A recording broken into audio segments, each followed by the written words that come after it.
سلامونه وخت مو بخیر. نن سهشنبه د غوی اساور درویشتمه نیټه ده. د شمشاد خبري ټولګي ته ښه راغلاست. د خبرونو پیل پر مهمو سرټکو.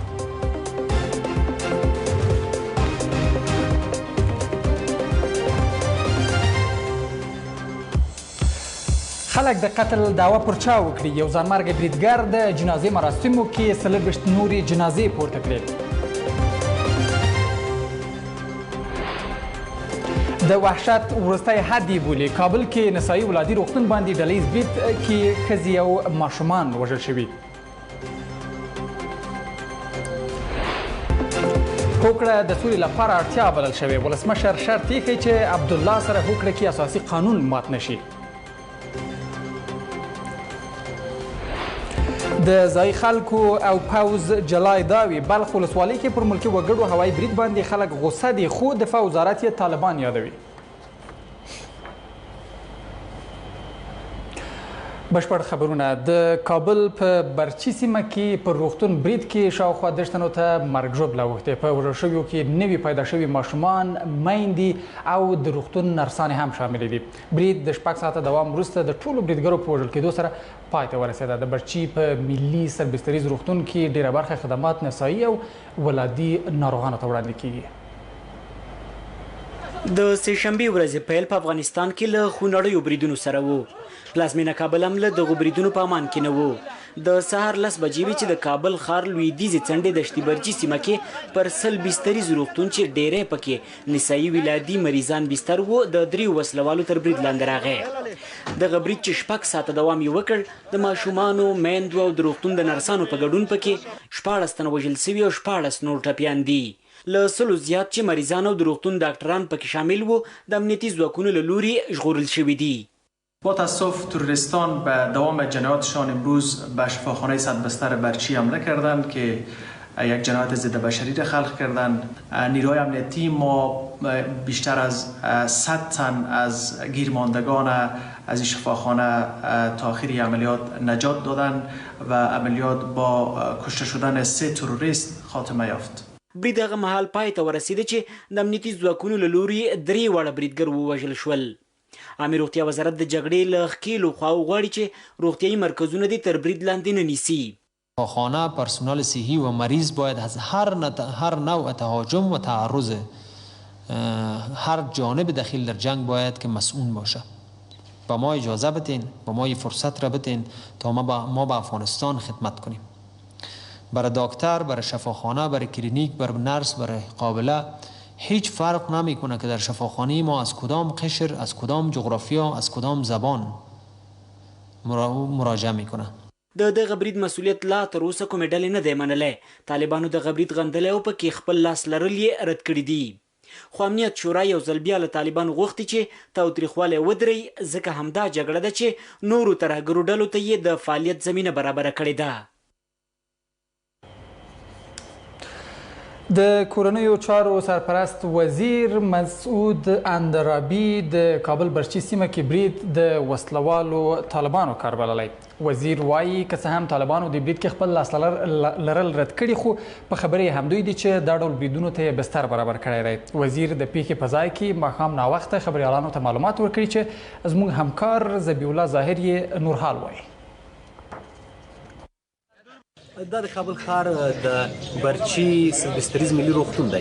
هغه روغتون چې نن سهار 10 بجې شاوخوا وسلوالو برید وکړ. 3 تنه وسلوال وو. دغه برید 6 ساعته دوام وکړ. د افغان امنیتي ځواکونو لوري د وسلوالو له وژل کېدو وروسته له 6 ساعته جګړې سره وروسته برید پای ته ورسېده. سره د دې چې دغه برید ته مرګ ژوبله اړولې ده، روغتون ته یې هم زیانونه اړولي، امبولانسونه او ځینې نورې ودانۍ چې دي هغه ویجاړې شوي دي. په دغه برید کې کورنیو چارو وزارت وایي 14 تنه وژل شوي چې یو پولیس، 2 تنه نوي پیدا شوي ماشومان، همداراز د ماشومانو میندې او د روغتون نرسانې وي، او 15 تنه نور چې ماشومان، سړیان او ښځې او ټول ملکي وګړي دي او د روغتون صحي کارکوونکي دي شامل دي، پکې وژل شوي دي، ټپیان شوي دي. ننګرهار کې د جنازې پر مراسمو ځان وژونکي برید 24 تنه وژلي او 88 نور یې ټپیان کړي دي. ځانمرګی برید د ښېوې ولسوالۍ د سیمه ییزو پولیسو د پخواني قمندان شیخ اکرام په جنازه کې شوې ده. په وژل شویو کې د ننګرهار د ولایتي شورا غړی عبدالله ملکزی هم شامل دی. ځایي چارواکي وایي د ځینو ټپیانو وضعیت نازک دی او ممکن د مړو شمیرو کې زیاتوالی راشي. په یوه جنازه کې 24 نورې جنازې نږدې 11 بجې په ښېوې ولسوالۍ کې خلکو د شیخ اکرم جنازې ته تابع نیوله چې ځانمرګي برید پکې شوی. دا د پیښې د ځای عکسونه دي چې هرې خواته جسدونه پراته دي. له ښېوې ولسوالۍ امبولانسونو او نورو موټرو کې جسدونه او ټپیان د ننګرهار حوزوي روغتون ته راوړل کیږي. دا چې ټپیان زیات او عاجل دي، ډاکټران په دهلیزونو کې د ټپیانو درملنه کوي چې د مرګ له ګواښۍ راوګرځوي. که غړس دغه غړس سره یعنی اندازې نه زیات خلک یعنی سلګونه خلک پراته وو، حتی مړی ژوندی نه پېژندل کېدل، ټول رنګونه اوښتي وو. موږ در په در غریب افغانانو پسې د انتحار انفجار نه بغیر کورونا مراسم را روان دي. د ده په څنګ کې دی په ادیره کې په عین د مراسم د جنازه کې درزې ورکړه. زموږ ډېر بېګناه کلیوال ډریوران کیله فروش مالټه فروش د ورځې چاته غریبي کې هغه هم په شهادت ورسول. د ننګرهار سیمه ییز روغتون ته 24 جسدونه او 88 ټپیان راوړل شوي. په وژل شویو کې د ولایتي شورا وکیل عبدالله لالا خان او په ټپیانو کې د عبدالله پلار نوراغه ملکزی چې د ولسي جرګې غړی دی شامل دي. دا چې د ځینو ټپیانو روغتیایي وضعیت نازک ښودل شوی، امکان شته چې د مړو شمېر لوړ شي. د هغې په جنازه کې په زرګونو کسانو برخه اخیستې وه، خو په دغه جنازې په منځ کې یو انتحاري خپل انفجاري مواد ته انفجار ورکړی و چې زیات کسان شهیدان شول او زخمیان شول. آخري ارقام چې موږ لرو 40 کسه شهیدان شوي دي او 88 کسه زخمیان دي، خو کېدای شي د ارقام تغییر شي. د شهیدانو په منځ کې د ننګرهار د ولایتي شورا تکړه وکیل لالا خان هم شامل دی. دا پیښه په کور دننه او بهر غبرګون نه لري او د وحشت وروستی حد ښودل شوی دی. که څه هم طالبانو په دې پیښه کې لاس لرل رد کړي، خو امنیت شورا په اعلامیه کې لیکلي چې د طالبانو جګړې داعش، حقاني شبکې، لشکر طیبه او نورو ترهګریزو ډلو ته زمینه برابره کړې چې تاوتریخوالی وکړي.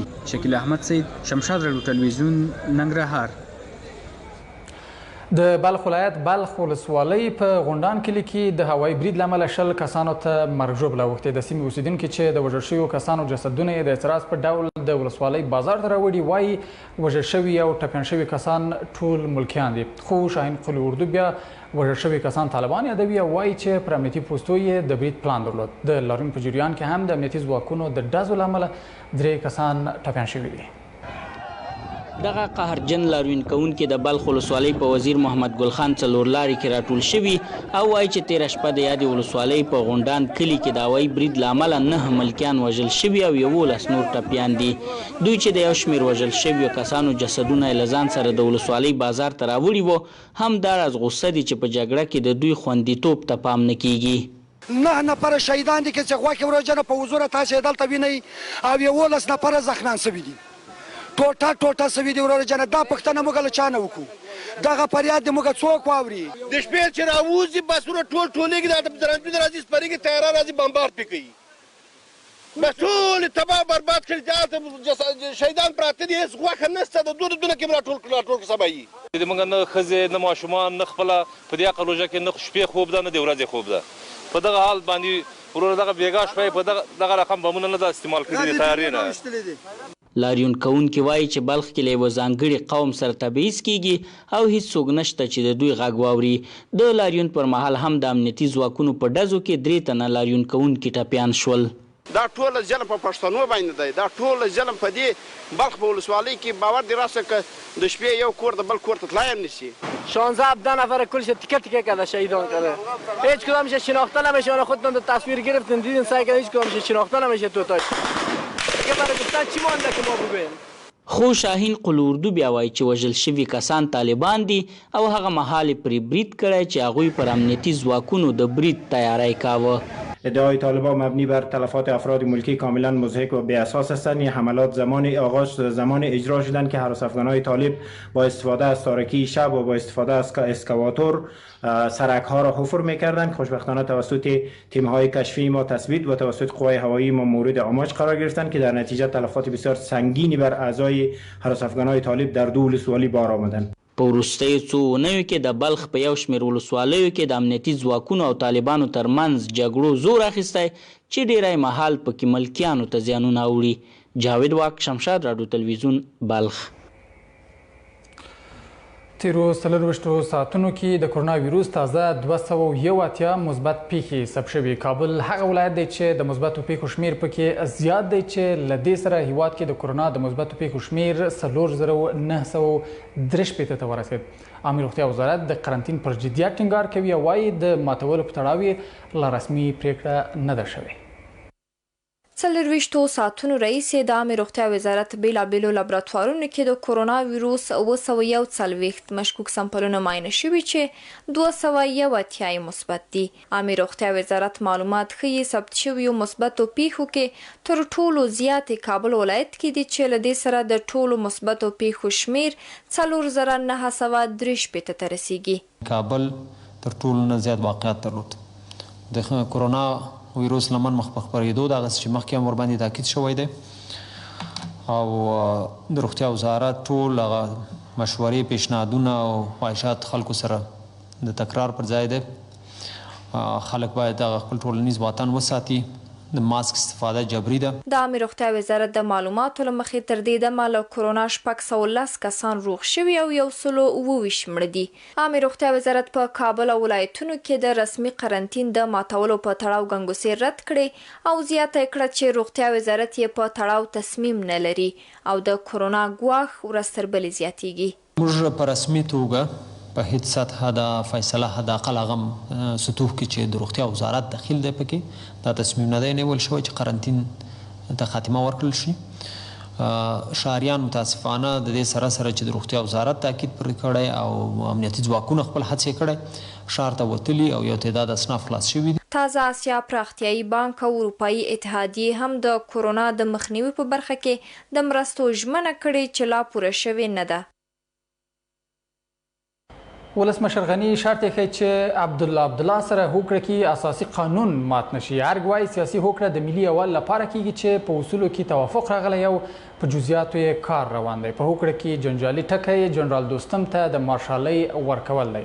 تحلیل کوونکي وایي حکومت د قانون له دایرې بیرون ویشل کیږي خو مثبت اړخ یې طالبانو سره د مذاکراتو لپاره خنډونه له منځه وړي. ټاکل شوی د روانې اونۍ په وروستیو ورځو کې ولسمشر له عبدالله سره د نوي حکومت د جوړېدو هوکړه لاسلیک کړې. داسې ښکاري چې دواړه لوري اوس یو توافق ته سره نږدې شوي. رسنیو ته راوتلې طرحه د تیر حکومت سره په معمولي توپیر جوړه شوې خو ارګ باور لري چې اساسي قانون به نه ماتیږي. د ولسمشر ویان صدیق صدیقي په دې اړه ویل چې په اصولو کې توافق راغلی او پر جزئیاتو خبرې روانې دي. د ګډ حکومت طرحه افغان حکومت ناکامه تجربه و چې د حکومت 2 مشرانو 15 کاله په جنجالونو تیر کړل. اوس یې هیله ده چې حکومت د قانون له مشکل سره مخ دی خو د سیاسي کړکېچ پای ته رسول به د سولې پروسه کې خنډونه له مخې لرې کړي. او لکه څنګه چې موږ ټول په یو موږ د بین الافغاني خبرو په درشل کې یو لا غلامانو چې بین الافغاني خبرې د خبرو پایلې له ځنډ او خنډ سره مخ کړی و هغه په کابل کې سیاسي بې ثباتي او سیاسي داندرې وي. اوس چې دوه ډاکټر صاحبان یوې هوکړې ته رسیږي په یو واکویش راضي کیږي نو دا به یو خنډ له منځه بیسي چې د بین الافغاني خبرو په لار کې پروت ده. سره دی چې بین الافغاني خبرو ځنډ او خنډ نور عوامل او نور دلایل هم لري چې هغه په خپل ځای دي. افغانانو په سخت وضعیت کې ټاکنو لپاره ووتل او نږدې 6 میاشتې د ټاکنو پر سر جنجال روان و. اقتصادي کړاو بله لویه ستونزه وه خو باور نه کېده چې دا ځل به بیا شریک حکومت جوړیږي. افغانستان د امنیتي اقتصادي او سیاسي پلوه په ډیر سخت حالت کې قرار لري او د یو ټول شموله حکومت لپاره د نور هر وخت نه زیات اړتیا ورته لیدل کیږي. خو دا په دې شرط چې د اوسني چارواکي او د ټول شموله حکومت مسؤلین په دې وتوانیږي چې په خپل منځ کې د باور اعتماد فضا منځته راولي تر څو چارې په ښه شکل په مخ لاړ شي. د ولسواکۍ په دویمه لسیزه کې تاریخي تېروتنه چې د جمهوریت دعوا ګیرو وړاندې کړه هغه د دوو مشرانو له لوري مراسم وه. اوس به ولیدل شي چې د حکومت څرنګوالی به څه ډول وي. د ولسمشر غني له لوري د قدرت ویش ځینې اندېښمن کړي او له حکومت یې ګیلمن کړي دي. تر ټولو لویه اندېښنه دا ده چې دا ډول د واک ویش به راتلونکي کې خلک د ټاکنو په سیستم بې باوره کړي. ټینګار دا ده چې ولسمشر غني دي د خلکو رایو ته احترام وکړي او هیڅوک دې ځان سره واک کې نه شریکوي. له ټاکنو وروسته د ولسمشر غني او عبدالله ترمنځ د قدرت د ویش جنجال پای ته ورسېدی او کابینه 50-50 تقسیم شوه.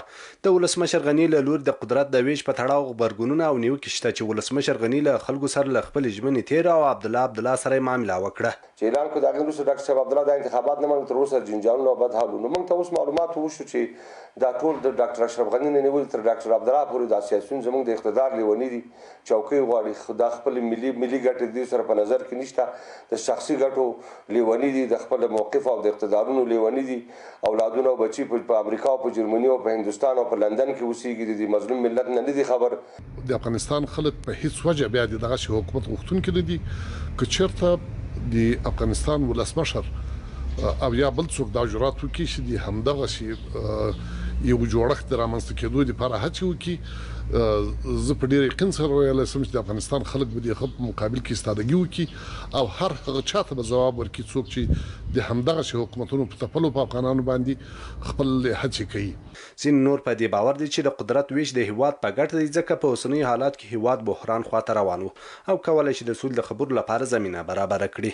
د افغانستان د اوسنیو شرایط او د زمان د جبر تقاضا ده که داسې ونه شي هیواد بحران ته ځي، جنګ او جګړې شروع کیږي چې دا نه د افغانستان په ګټه باندې ده او نه نړیوال چاته د اجازه ورکوي چې هیواد د دغه شرایطو ته بوځي.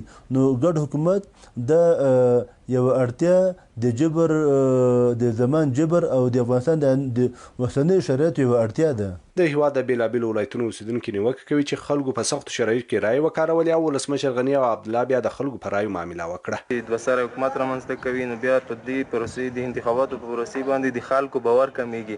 که داسې د ویش لړۍ روانه وي نو بیا د انتخاباتو ته څه ضرورت دی؟ ویلي دومره مصارف وشي په انتخاباتو نه. یو ځل بیا غوښتنه د ډاکټر صاحب عبدالله څخه کوو چې راسي د اوسني دولت د حمایې په صورت کې د ډاکټر صاحب اشرف غني سره ملاتړ اعلان کړي او نه هم د 50% سهم د اخیستلو په خاطر باندې. که چیرې بیا هم دی پر دې اوسني دولت باندې زور یږدي چې زه 50% سهم غواړم، د افغانستان سیاسي ګوندونه، قومي مشران، مدنی فعالان، فعال ځوانان به په هیڅ صورت تاسو ته اجازه درنکړي چې 50% سهم واخلید. بانک ما تجارب خوبی از حکومت وحدت ملی در 5 سال گذشته نداریم، اما آنچه که شرایط کنونی در کشور تقاضا میکنه، وضعیت بحران کرونا، وضعیت بد اقتصادی، وضعیت بد امنیتی، اما باز هم ما ناگزیریم بریم به سمت حکومت 50-50. ولسمشر غني او عبدالله له ټاکنو وروسته په حکومت له زیاتو جنجالونو وروسته عبدالله په دې بریالی شو چې د حکومت په کابینه کې د 50 سلنه ونډې ترڅنګ ځینې نور امتیازات هم ترلاسه کړي.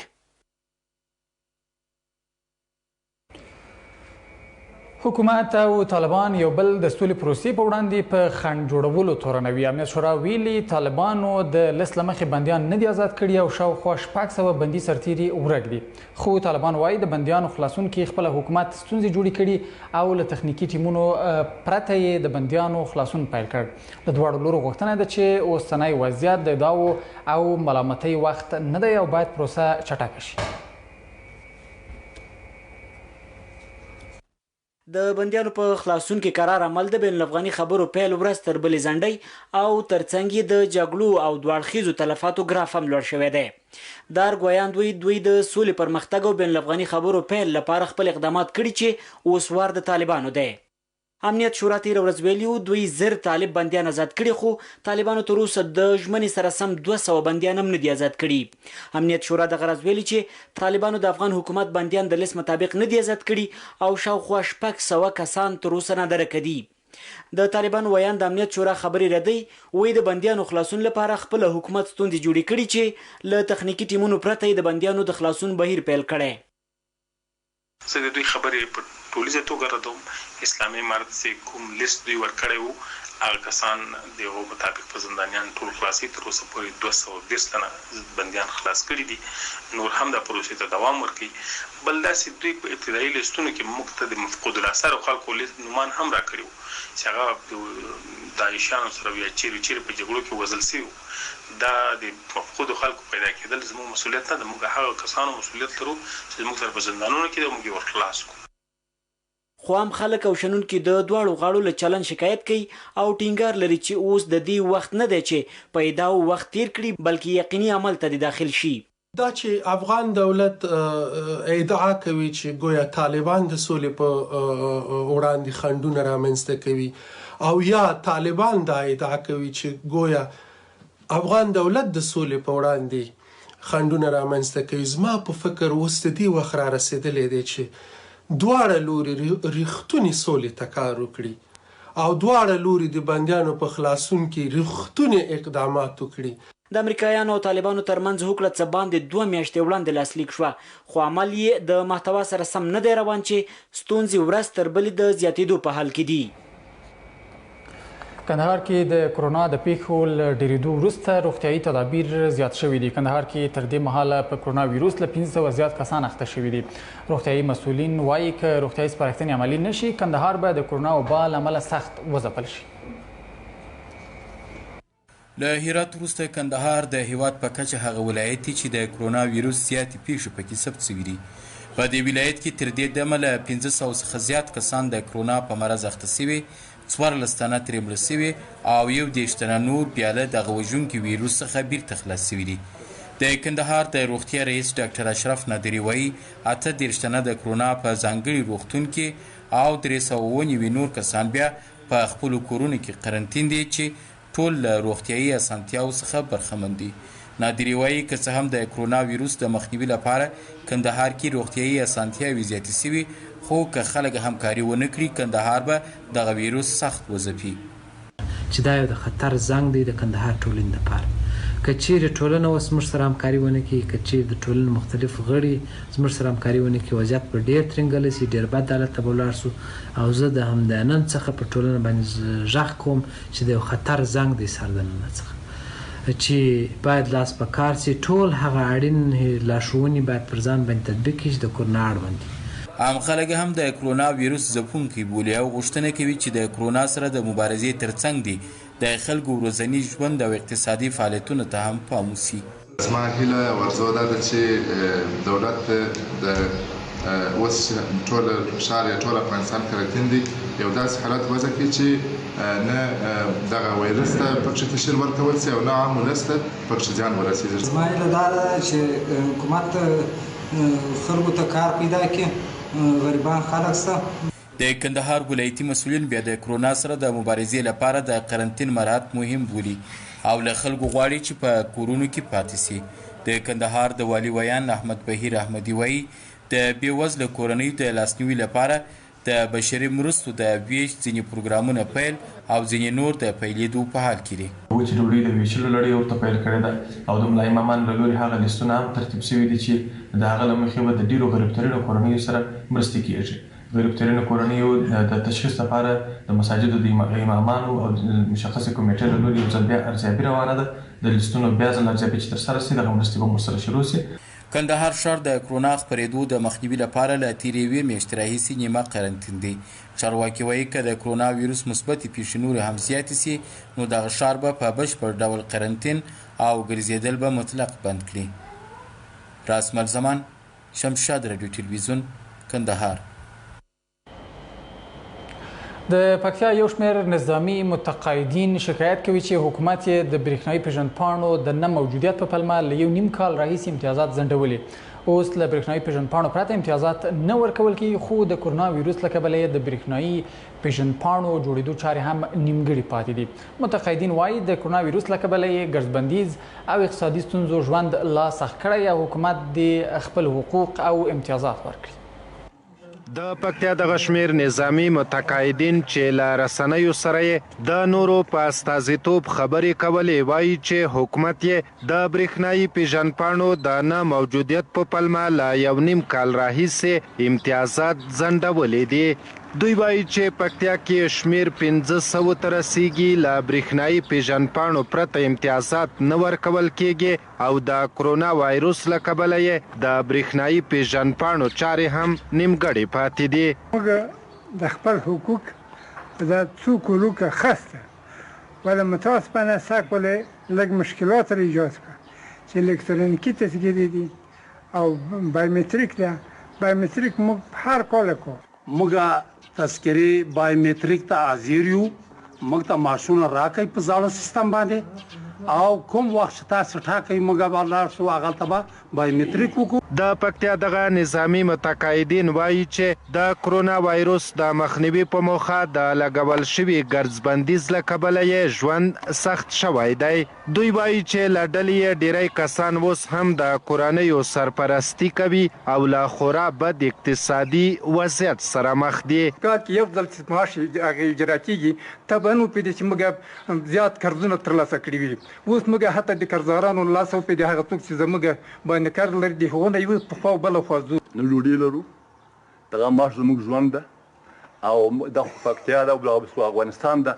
افغانستان کې یو کس ګټي سل چټي موږ ته شل کسان آشتي. د پکتیا دغه نظامی متقاعدین وایي چې حکومت دې د دوی اقتصادي ستونزې درک او د 1.5 کال ځنډول شوي امتیازات ورکړي. حکمت نیازی، شمشاد تلویزیون، پکتیا. اوس هم یو لنډه د ماخلو له دمې وروسته بهرني خبرونه. اوس هم بهرني خبرونه. نن خو ابراهیم په کور کې بیخي زړه نه لګي. په دې امید چې دا بې خونده ناسته زر ختمه شي. اصلي مزه خو ناستې د دوستانو سره کوي.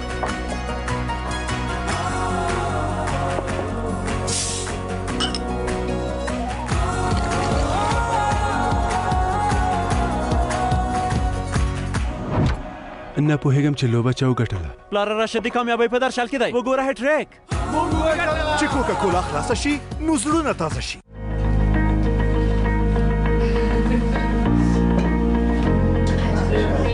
خپلې خوږې شیبې مو له ملګرو او خپلوانو سره شریکې کړئ. د اتصالات چټک انټرنیټ سره تل په اړیکه کې پاتې شئ. اوس زموږ د یوې انټرنیټي کڅوړې په فعالولو سره 100% انټرنیټ وړیا ترلاسه کړئ او خپلې خوښۍ مو 2 چنده کړئ. وړیا انټرنیټ د شپې 11 بجو نه د سهار تر 6 بجو پورې د ګټې اخیستنې وړ دی. د خپلې خوښې کڅوړه همدا اوس فعاله کړئ. د اتصالاتو سره راتلونکی ستاسو دی.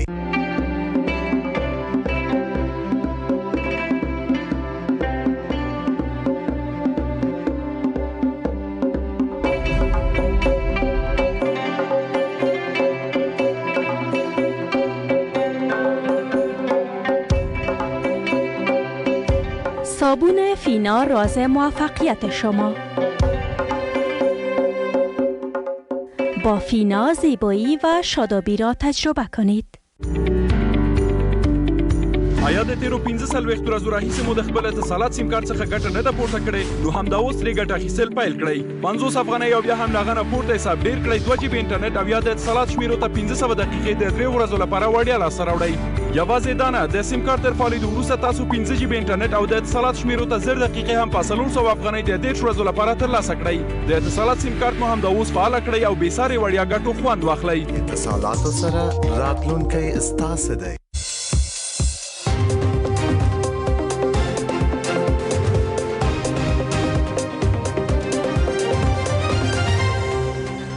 ډېر ښه راغلاست. اوس هم یو څو بهرني خبرونه. د بریټانیا روغتیایي چارواکي وایي کوویډ-19 وژونکي وایروس له امله دغه هیواد کې د مړو شوو کسانو شمیر 38,000 ته لوړ شو. د بریټانیا د احصایې ملي اداره وایي د مې میاشتې په لومړۍ نیټه یې نږدې 15,000 کسان په انګلند او ویلز کې حساب کړي چې له یاد وایروس مړه شوي دي.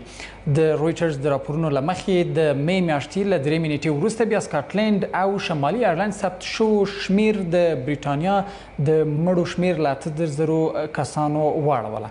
د بریټانیا اروپا کې یوازینی هیواد دی چې کوویډ-19 پکې په دې شمېر کسان مړه کړي دي. په ټوله کې کرونا ویروس نږدې 288,000 کسان مړه کړي چې 2,000 یې په امریکا کې دي. کوویډ-19 نړۍ کې له 4.2 میلیونه زیات کسان نیولي او له 1 میلیون زیات نور ترې رغېدلي دي.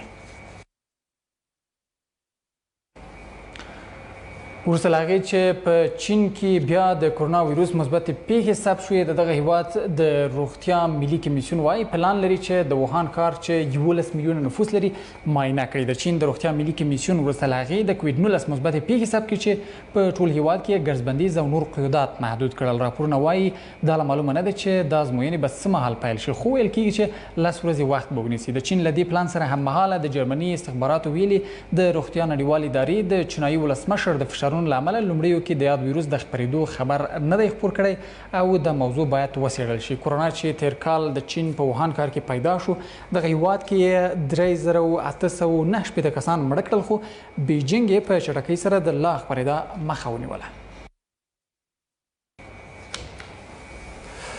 د نن شپې خبري ټولګه مو پر همدې ځای پای ته رسېږي. له ملتیا مو ډېره مننه. تر بیا ښه وخت.